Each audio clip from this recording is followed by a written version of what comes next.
Hey guys, welcome to T-Bones Tech. Today's video is my beginner's guide to the Canon EOS Rebel T7 or 1500D. In this video, we are going to be going over all the menus, buttons, and settings, and we're also going to be explaining how you can shoot this camera in fully manual mode so you can completely control this camera and get the best possible pictures. My full review of the Canon T7 is coming to a subscription box near you, so if you haven't already done so, make sure to hit that subscribe button and then you'll be notified when I release new videos to this YouTube channel. That being said, let's jump into the video. First, we are going to start out with the basics, and that is to give this camera power. We are going to place the battery in the battery slot here in the bottom. The battery that comes with the T7 is Canon's LPE10 battery, and we're going to slide the battery in with the Canon logo facing the back of the camera, just like so. The SD card slot is also located here on the bottom of the camera, so we're just going to slide the SD card in. Again, the face of the SD card is going to face the back of the camera, just like so, and we're just going to push that in there until we hear a click, just like that. And now we can close the SD card and battery slot by just giving it an extra little push. Removing and putting on new lenses is very easy. We're just going to press down on this button and then twist counterclockwise to pull the cover off. Then we're going to do the same thing with the lens. We're going to twist it off counterclockwise, and then we're just going to line up the white square on the lens and the white square on the camera body, and then we're going to twist it clockwise until we hear it click.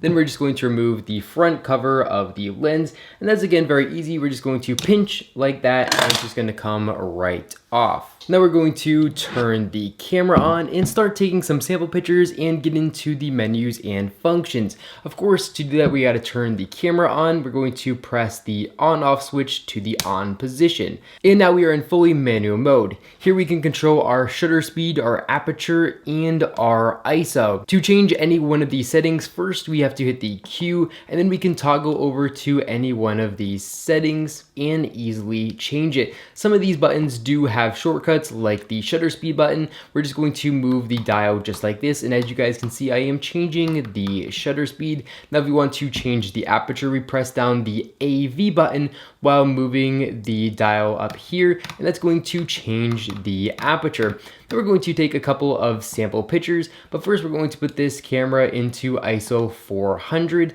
as a good baseline. The first thing we're going to do is meter the light, so we're going to do a half press on the shutter button just like this, and then it's going to pull up our light meter.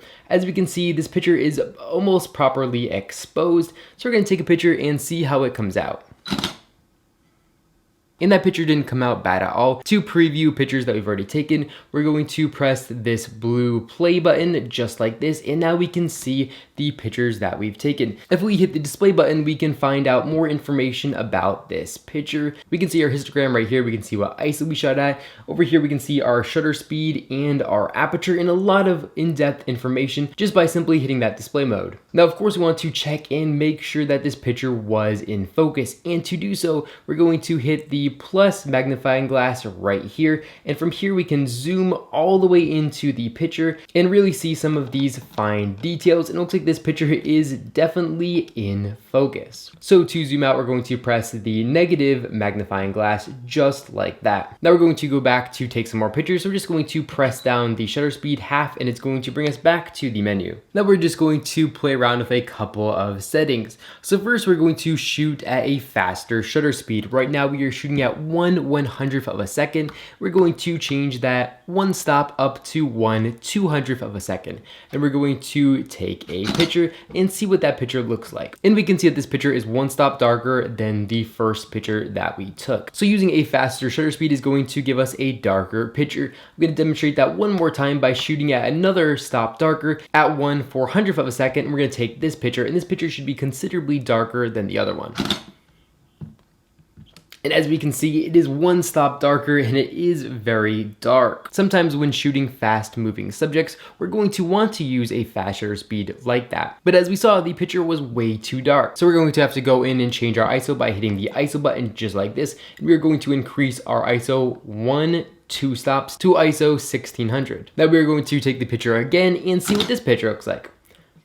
So as you guys can see, this time the picture again is properly exposed. Now the last element we're going to talk about here is our aperture. So we're going to dial back our shutter speed down to 1/200th of a second. And right now you can see that we're shooting at f5, which is the fastest available aperture when zoomed out to, I believe it is about 40 millimeters. So we're going to take one more sample picture, shooting it at f5, and as you guys can see, the picture is properly exposed. Now to change the aperture, we can hold down the AV button just like this and then move the top dial, and now we are shooting at a slower aperture. We're going to stop down our aperture to f8, and now our pictures are going to be considerably darker because the aperture, or if you want to put it in human terms, the iris of this lens is going to get smaller as we change our f number to a bigger number. So if all these settings the same except for our aperture being a higher number, let's take the picture and see what it looks like. It should be much darker. And let's go preview this picture by again hitting the blue play button. And as you guys can see, the picture is definitely much darker when shooting it at f8 instead of f5. That's cool how we can change all of these settings, but there's actually a really cool mode on here called Live View. So we press the screen button just like this. We can actually see a live representation of what we are shooting.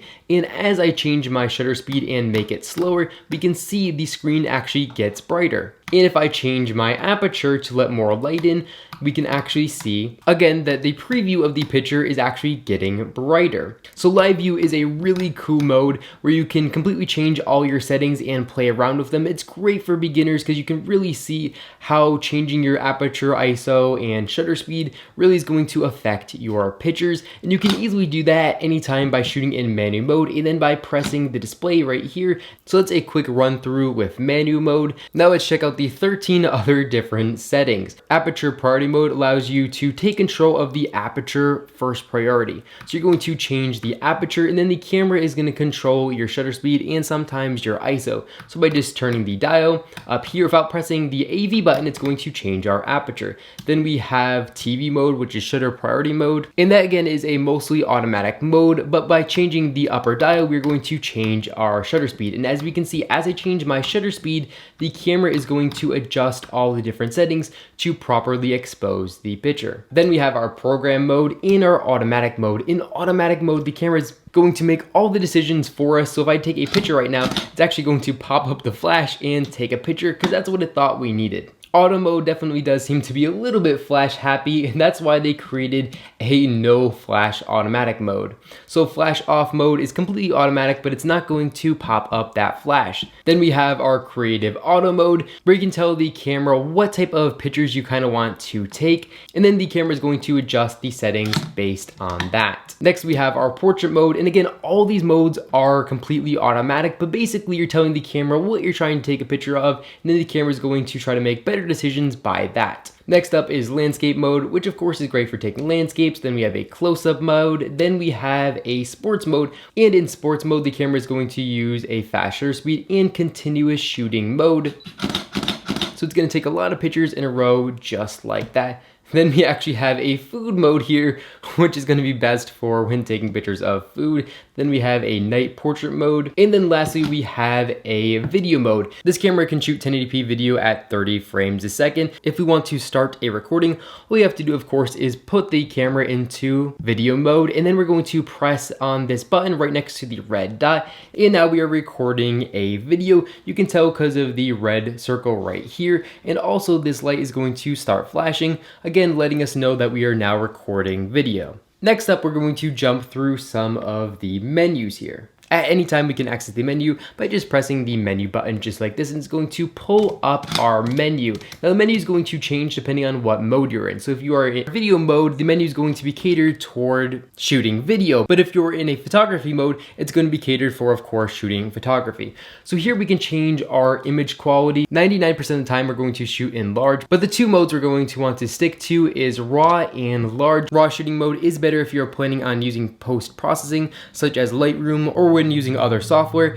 and it's easier to bring up details. And if you did miss the exposure, it's easier to bring up exposure and bring up the shadows when you're shooting in RAW mode in post. If we go over to the right, we can see our exposure compensation. So if for some reason in any one of the automatic modes, our camera keeps seeming to overexpose the picture, we can actually change our exposure compensation. There is a ton of settings here and I'm not going to go through all of them here, but one of the other important ones is definitely the brightness. So you can change the brightness of your screen here by going over to the second wrench, and you can just adjust the screen brightness just like this. This camera is also equipped with Wi-Fi and NFC, and you can enable it here in the third wrench here in the menu. To manually focus the lens, we have to simply just push the dial on the lens from AF to MF, and now we can start manually focusing our scenes. So going back to live view, as you guys can see, as I am twisting the focus ring, it is changing the focus. Now to get the best possible focus, we're going to want to zoom in just like this, and from here we can finally adjust our focus until we have that perfect spot on key focus, and then we can take a picture. This camera does have an input for a wired shutter release, which is going to be great for time lapsing. A shutter release is going to cost about maybe $15 on Amazon, and you can easily take some great time lapses with that. It's also going to be great if you want a wired remote. So you can use a remote and press down like this if your camera is on a tripod. You don't have to worry about actually pressing down and shaking the camera while you are trying to take a picture, potentially causing camera shake. Next here we have a mini USB, so you can plug this camera right into your computer to transfer pictures if you don't want to take the SD card out. Then we have our HDMI out right here, which allows this camera to output signals to a TV or to an external monitor. But that's pretty much my beginner's guide to the T7. If you guys think that I missed anything big that you guys wanted me to talk about, make sure to leave me a comment in the comment section down below letting me know what I missed, and I'll make sure to give that a favorite so more people can see. Hope you guys enjoyed this video. If you did, definitely make sure to give this video a big thumbs up down below, and of course make sure to subscribe to this channel, then be notified when I release new videos to this YouTube channel. Again, thank you all so much for watching this video, and I will catch you all in the next one.